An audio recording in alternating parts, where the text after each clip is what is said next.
Hi friends, എല്ലാവർക്കും നമ്മുടെ YouTube ചാനലിലേക്ക് സ്വാഗതം.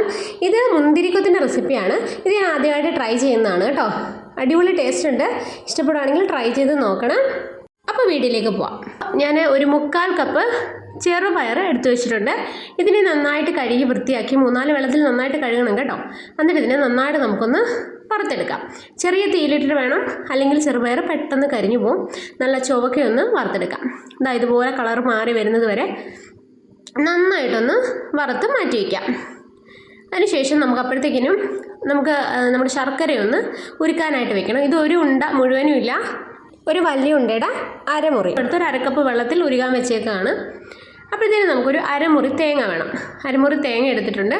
ഇതിനെയും നന്നായിട്ടൊന്ന് ചുവക്ക വറുത്തെടുക്കണം. എണ്ണയോ നെയ്യോ ഒന്നും ചേർക്കേണ്ട ആവശ്യമില്ല. വേണമെങ്കിൽ കുറച്ച് നെയ്യ് ചേർക്കാം.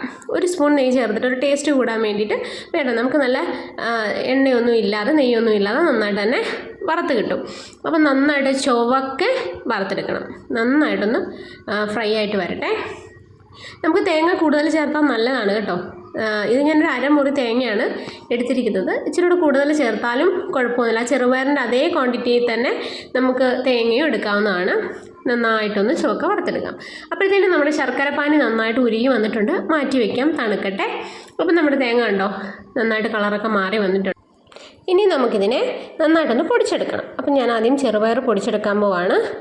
തണുത്തതിന് ശേഷം നമുക്കൊരു ജാറിലോട്ട് മാറ്റിയിട്ട് നന്നായിട്ടൊന്ന് പൊടിച്ചെടുക്കാം. ചിലർ നല്ല തരിതരിപ്പായിട്ടാണ് പൊടിക്കുന്നത്. ഇച്ചിരി അല്പം തരിയോട് കൂടിയാണ്. എനിക്ക് അങ്ങനെ ഇഷ്ടമല്ല.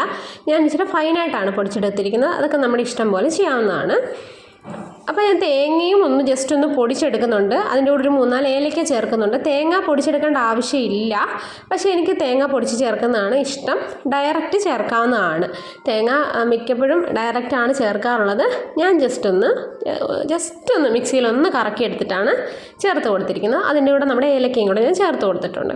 ഏലക്ക തൊലി കളഞ്ഞിട്ട് അതിൻ്റെ കുരു മാത്രം ഇട്ടാൽ മതി കേട്ടോ. നന്നായിട്ടൊന്ന് മിക്സ് ചെയ്ത് കൊടുക്കാം. ഇത് നന്നായിട്ടൊന്ന് മിക്സായി വെറുതെ ഒന്ന് ഡ്രൈ ആയിട്ടൊന്ന് മിക്സ് ചെയ്യുക. മിക്സ് ചെയ്ത് മാറ്റി വെച്ചതിന് ശേഷം നമ്മളിതിലേക്ക് നമ്മുടെ ശർക്കരപ്പാനി ചേർത്ത് കൊടുക്കാം. ഇത് നന്നായിട്ടൊന്ന് ഉടച്ചു കൊടുക്കണം. കൈവച്ച് മിക്സ് ചെയ്താലും പ്രശ്നമൊന്നുമില്ല. കൈവച്ച് തന്നെ നന്നായിട്ടൊന്ന് മിക്സ് ചെയ്ത് കൊടുക്കാവുന്നതാണ്. ഇനി നമുക്കിതിലേക്ക് നമ്മുടെ ശർക്കരപ്പാനി ചേർത്ത് കൊടുക്കാവുന്നതാണ്. ശർക്കരപ്പാനി കുറേശ്ശെ ഒഴിച്ചു കൊടുക്കുക കേട്ടോ. ഒരുപാട് വെള്ളം ചേർത്ത് ഉരുക്കരുത്. കുറേശ്ശെ ഒഴിച്ചു കൊടുക്കുക. ആവശ്യത്തിനനുസരിച്ച് മാത്രം മിക്സ് ചെയ്താൽ മതി. നമുക്ക് ഉരുട്ടിയെടുക്കാനുള്ള പാകത്തിന്. അപ്പോൾ നമുക്ക് കൃത്യമായിട്ട് നമുക്ക് നല്ല വൃത്തിയായിട്ട് ഉരുട്ടിയെടുക്കാൻ പറ്റും. ഒരുപാട് ലൂസായി പോയി കഴിഞ്ഞാൽ നമുക്ക് ഉരുട്ടിയെടുക്കാനായിട്ട് പാടായിരിക്കും. കൃത്യമായ ഒരു ഷേപ്പ് കിട്ടത്തില്ല. അപ്പോൾ നമ്മുടെ ശർക്കരപ്പാനി ഞാൻ ഒഴിച്ചു കൊടുത്തിട്ടുണ്ട്. ആവശ്യത്തിന് നോക്കിയതിന് ശേഷം മാത്രം, ബാക്കിയുണ്ടെങ്കിൽ മാറ്റി വയ്ക്കുക. എന്തിനെങ്കിലും നമുക്ക് വേറെ ഉപയോഗിക്കാവുന്നതാണ്. അപ്പോൾ അങ്ങനെ ചേർത്തിട്ട് നന്നായിട്ടൊന്ന് മിക്സ് ചെയ്തെടുക്കുന്നുണ്ട്.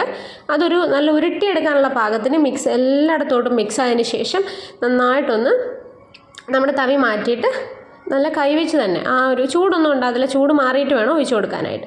അപ്പം നന്നായിട്ട് ഇതിനെ കൈവച്ചൊന്ന് കുഴച്ചെടുക്കാം.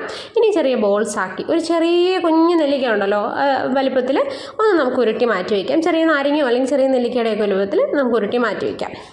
അപ്പോൾ നമുക്കിതിനകത്ത് ബാറ്റർ തയ്യാറാക്കണം. ഇതിനെ മുക്കി വറക്കാനായിട്ട് ഞാനതിലേക്കൊരു 1/2 കപ്പ് അരിപ്പൊടിയാണ് എടുത്തിരിക്കുന്നത്. ഇത്രയും നമ്മുടെ ആ ഉണ്ടയ്ക്ക് വേണ്ടിയിട്ട് നമുക്ക് ഇത്ര അരിപ്പൊടിയുടെ ആവശ്യമില്ല. 1/4 കപ്പ് അരിപ്പൊടി എടുത്താൽ മതിയാവും കേട്ടോ. എനിക്കിത് കൂടുതലായിരുന്നു. 1/2 കപ്പിൻ്റെ ആവശ്യമില്ല. 1/4 കപ്പ് മതി. 1 നുള്ളു മഞ്ഞൾപ്പൊടിയും 1 നുള്ളു ഉപ്പും ഞാൻ ചേർത്ത് കൊടുത്തിട്ടുണ്ട്. എന്നിട്ട് നന്നായിട്ടൊന്ന് മിക്സ് ചെയ്ത് എടുക്കാം.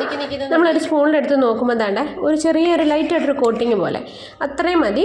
ഒരുപാട് തിക്കാക്കി എടുക്കാൻ പാടില്ല. അതിൻ്റെ ഇടയിൽ ഒരാൾ ബിസ്ക്കറ്റുമായിട്ട് വന്നതാണ് കേട്ടോ. ഇനി ഇതിനെ നമുക്ക് നന്നായിട്ടൊന്ന് വറുത്തെടുക്കാം. ഡീപ്പ് ഫ്രൈ ചെയ്തിട്ടാണ് എടുക്കുന്നത്. ആവശ്യത്തിന് വെളിച്ചെണ്ണ ഒഴിച്ച് കൊടുക്കാം. വെളിച്ചെണ്ണയിലാണ് നമ്മൾ വറുത്തെടുക്കുന്നത്. എന്നിട്ട് നമ്മൾ ഓരോ ഉണ്ടകളും നമുക്ക് മാവിൽ മുക്കി അതിലേക്ക് ഇട്ട് കൊടുക്കാവുന്നതാണ്. ഇതിങ്ങനെ അടുപ്പിച്ചിടാം കേട്ടോ. എന്നിട്ട് ഇങ്ങനെ മുന്തിരിക്കൊല പോലെ നമുക്കിങ്ങനെ ഒരുമിച്ച് കോരിയെടുക്കാം. അതിനാണ് നമ്മൾ മുന്തിരിക്കൊത്ത് എന്ന് പറയുന്നത്. ഇത് ഞാൻ അങ്ങനെയല്ല, സെപ്പറേറ്റ് ആയിട്ട് ഓരോന്നായിട്ടാണ് ഇട്ട് കൊടുക്കുന്നത്. ഇത് ഒട്ടിപ്പിടിക്കും, ഒരു കുഴപ്പമില്ല. അങ്ങനെ തന്നെ കോരിയെടുക്കാവുന്നതാണ്. ഞാൻ സെപ്പറേറ്റ് ആയിട്ട് ഇട്ട് കൊടുക്കുന്നുണ്ട്. ഇനി ഇത് നന്നായിട്ടൊന്നും ഒരുപാട് സമയമൊന്നും എടുക്കത്തില്ല. പെട്ടെന്ന് ഇതിൻ്റെ ആ ഒരു പുറം ഭാഗം മാത്രം മൂത്താൽ മതി. പെട്ടെന്ന് മൂത്ത് കിട്ടും. അങ്ങനെ നമുക്ക് ഓരോന്നായിട്ട് ഇങ്ങനെ ഇട്ട് കൊടുക്കാം. ഒരുമിച്ചിട്ട് കൊടുക്കാം കേട്ടോ. നമ്മൾ ഇത്രയും ഒരു ഇതിൽ തന്നെ ഒറ്റ വറക്കലിൽ തന്നെ നമുക്ക് ഒരുമിച്ച് തന്നെ ഇട്ട് കൊടുക്കാവുന്നതാണ്. ഒരു കുഴപ്പമില്ല. അപ്പോൾ തന്നെ നമ്മുടെ ഇതും നന്നായിട്ടൊന്ന് മൂത്ത് തുടങ്ങിയിട്ടുണ്ട്. ഇതിൻ്റെ പുറം നല്ല ക്രിസ്പി ആയിരിക്കും കേട്ടോ. നല്ല മൊരിഞ്ഞിരിക്കും. ഉൾഭാഗം നല്ല സോഫ്റ്റായിട്ട് ഇരിക്കും. അപ്പം നമ്മുടെ നമ്മുടെ മുന്തിരിക്കൊത്തും നന്നായിട്ട് സെറ്റായി വന്നിട്ടുണ്ട്. അടുത്ത ട്രിപ്പ് ഞാൻ ഇട്ട് കൊടുക്കുന്നുണ്ട്. കഴിഞ്ഞു. ഇത്രയേ ഉള്ളൂ. വളരെ സിമ്പിളായിട്ട് നമുക്ക് മുന്തിരിക്കൊത്ത് തയ്യാറായി കഴിഞ്ഞു. ഇത് നമുക്ക് കുറച്ച് ദിവസം കേടാവാതെ ഇരിക്കും കേട്ടോ. കുപ്പിയിലിട്ട് അടച്ച് വെച്ചിരുന്നാൽ മതി. നല്ല ടേസ്റ്റാണ്, ഹെൽത്തിയുമാണ്. നല്ല ശർക്കരയും നമ്മുടെ ചെറുപയറും അല്ലേ, അപ്പോൾ നല്ല ടേസ്റ്റിയാണ്. അപ്പോൾ എല്ലാം നല്ല ഉണ്ടോ, അതിൻ്റെ ഷേപ്പ് കണ്ടോ, നല്ല കറക്റ്റായിട്ട് കിട്ടിയിട്ടുണ്ട്.